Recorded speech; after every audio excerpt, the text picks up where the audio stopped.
Hello again. The name Breathwood actually comes from a lot more than the fact that I play didgeridoo. I actually use my breath to play a lot of other wooden instruments, including the native flute. Native flute is just one name. Medicine flute is another. Navajo flute is another. You'll find them quite widespread now, although my understanding is they came from the tribes originally located in the Great Plains area of the continent, Canada and the US. But I think you'll probably hear all kinds of stories depending on where you look. I do actually get asked about tips for the flute as well. And so I'd like to start off with just a couple of tips. If you're just picking one up for the first time, there are a couple of things you can do to begin to feel like you're making music right away. The first thing is to notice the hole arrangement. This one has 1, 2, 3 on the top hand, 1, 2, 3 on the bottom hand. When you're playing at first, you want to leave on the top hand this finger, the ring finger, down, so that you're playing the bottom 3 notes and the top 2 notes only. That creates the basic pentatonic, minor pentatonic scale of the native flute.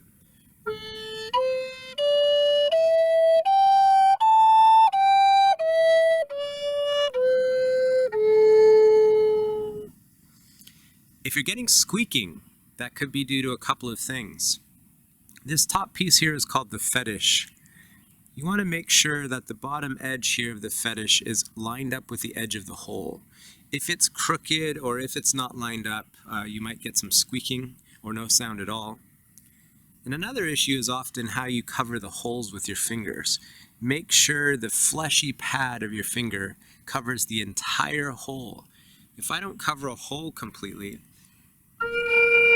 I'll get that sound or that sound. When I cover the whole hole and not the whole hole. So it's really important to make a tight seal. The first thing to start with is really just going up and down the scale and then in different patterns around the scale, up and down. So up and down again is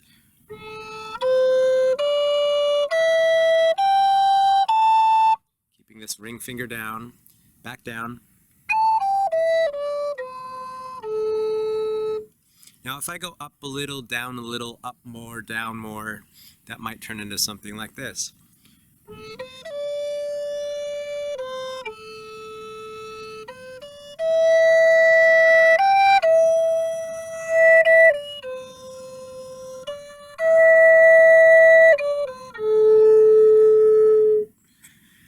That was just single steps, up or down. 2 things I add to that to make it start to sound more interesting is a little gentle ta sound, ta ta ta, ta ta ta.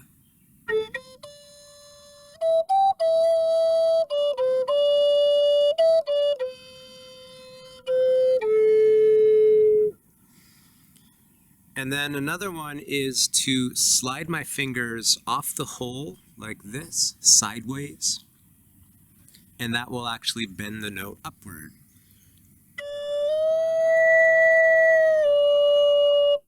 Lifting up tends to be a little smoother than dropping down, but again, slide across and up, and then slide back onto the note.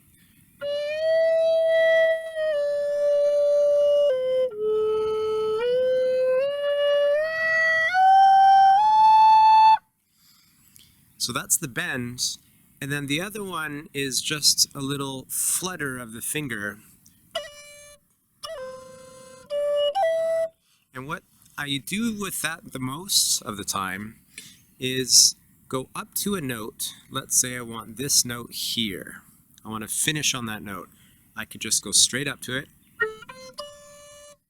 Or when I get there, I could lift it up and put it down really quickly.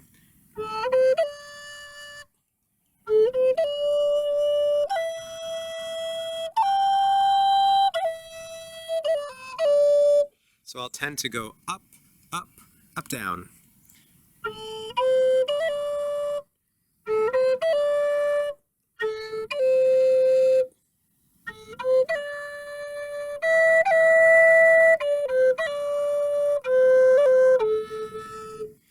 isn't really a rule for this.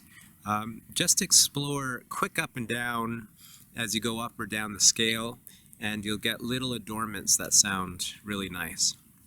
Beyond this, in the beginning, it's really just about exploring, playing what you feel, playing what sounds good to you, and for now, keeping that ring finger down so you stay within a scale where all of the notes sound great together.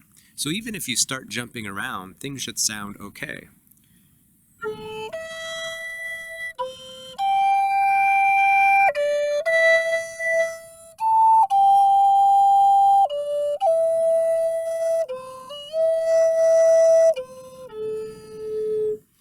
It might sound a little bit random like that at first, but as you find progressions, melodies you like, then repeating those will make them sound more like you're actually playing a melody instead of just a bunch of random notes.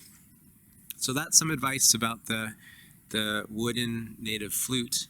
Let me know if you have any questions. Let me know if you're a flute player and have resources for other people out there when they're asking me for other tips on learning. I'd love to send them to other great resources. So that's the flute.